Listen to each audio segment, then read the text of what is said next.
اہل بیت کی عورتیں دیتی نظر کربلا سے وہ ہر پیغام ملتا ہے، لیکن آج اس پیغام پہ ہمیں عمل کرنے کی ضرورت ہے۔ لیکن آج وہ ایمان ہمارے اندر نہیں، آج تو ہم بزدلی کا شکار ہو کے رہ گئے۔ آج دنیا کے اندر سب سے بڑے غائب اگر کوئی قوم ہے تو اس قوم کا نام قوم مسلمان ہے۔ سب سے زیادہ سوس اور سب سے زیادہ قائل بزدل یہ مسلمان آج کے ڈیٹ میں، اور ان کی بزدلی کا ذریعہ ان کے ایمان کی کمزوری ہے، ایمان کی کمزوری ہے۔ اس لیے کہ جنگ بدر میں مسلمانوں سے پوچھا گیا آپ 313 ہیں، 1000 کے مقابلے میں کیسے لڑیں گے؟ تو مسلمانوں نے کیا جواب دیا تھا کہ نبی کا کلمہ پڑھنے والا، ایک خدا کے آگے سر جھکانے والا، وہ تعداد کی بنیاد پہ جنگ نہیں کرتا ہے، ہتھیار کی بنیاد پہ جنگ نہیں کرتا ہے، وہ جنگ کرتا ہے تو ایمان کی طاقت کی بنیاد پہ جنگ کرتا ہے۔ لہذا آج تک اسلامی اتہاس میں جن جن جنگوں کو ہم نے جیتا ہے وہ اپنے ایمان کے بلبوتے پہ جیتا ہے۔ اگر آج بھی وہ ایمان کی طاقت پیدا ہو جائے تو اقبال کا یہ شعر ہم پڑھتے نظر آئیں گے کہ آج بھی جو ہو براہیم سا ایمان پیدا تو آج کر سکتی ہے اندازے الفتہ پیدا۔ یقیناً آج بھی وہ طاقت اگر ہمارے اندر آ جائے تو آج بھی پوری دنیا پہ ہماری راج ہو سکتی ہے، پوری دنیا پہ مذہب اسلام کا جھنڈا ہم لہرا سکتے ہیں۔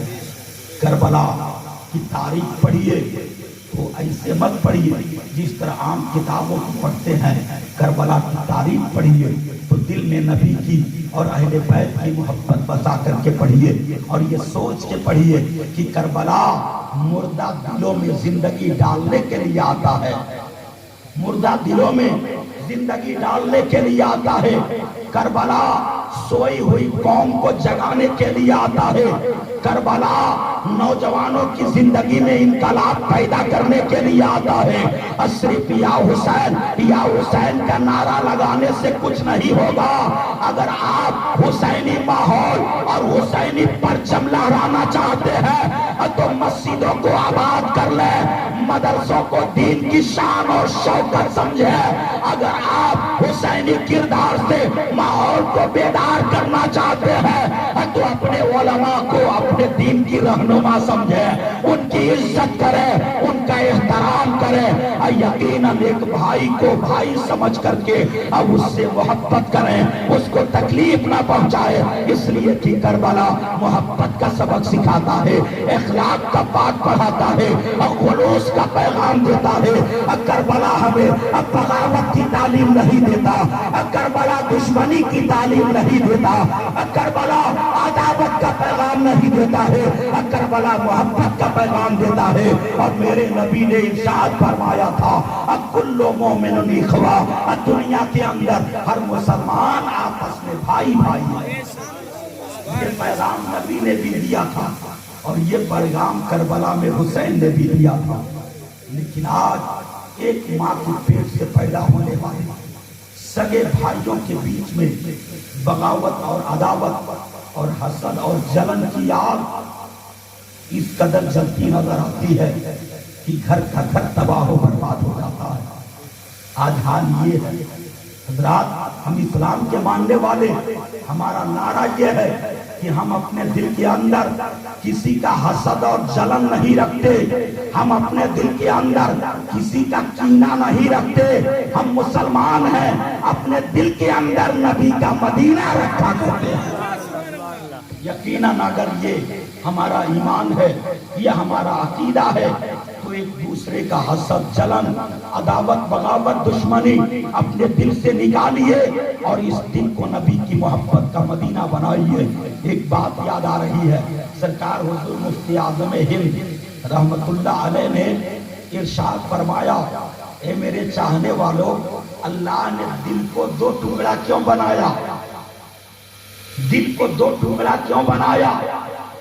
تو لوگوں نے کہا سرکار آپ بتائیں۔ تو حضور مفتی اعظم ہند نے کہا دل کو دو ٹکڑا اللہ نے اس لیے بنایا ایک ٹکڑا اپنے لیے اور ایک ٹکڑا اپنے مصطفیٰ کے لیے۔ حضور مفتی اعظم ہند نے قلم اٹھایا اور پیغام دیا، جو ایک پر خدا ہو تو ایک پر محمد، اگر قلب اپنا دوبارہ کروں میں، حبیب خدا کا نظارہ کروں میں، دل و جان ان پر نثارہ۔ یقیناً یہ دل اللہ و رسول کے لیے ہے، اس دل کے اندر اللہ و رسول کو بسائیے۔ اگر آپ دنیا و آخرت کی کامیابی چاہتے ہیں، رات کی 1 بج چکے، میں اپنی گفتگو کو یہی ختم کرتا ہوں۔ انشاءاللہ پھر کبھی وقت ملے گا، بیان ہوگا، پھر کبھی ملاقات ہوگی، تقریر ہوگی۔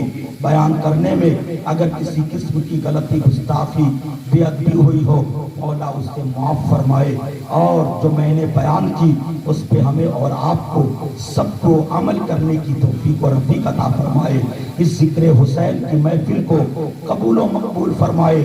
جن جن ہمارے بھائیوں نے جس طرح سے بھی اس محفل پاک میں حصہ لیا، مولا سب کے دامے دل میں قدمے حصے کو قبول و مقبول فرمائے۔ سب کے مال میں، اعمال میں، روزی میں، روزگار میں برکتیں عطا فرمائے۔ استغفر اللہ ربی من کل ذنب واتوب علیہ۔ السلام علیکم ورحمۃ اللہ۔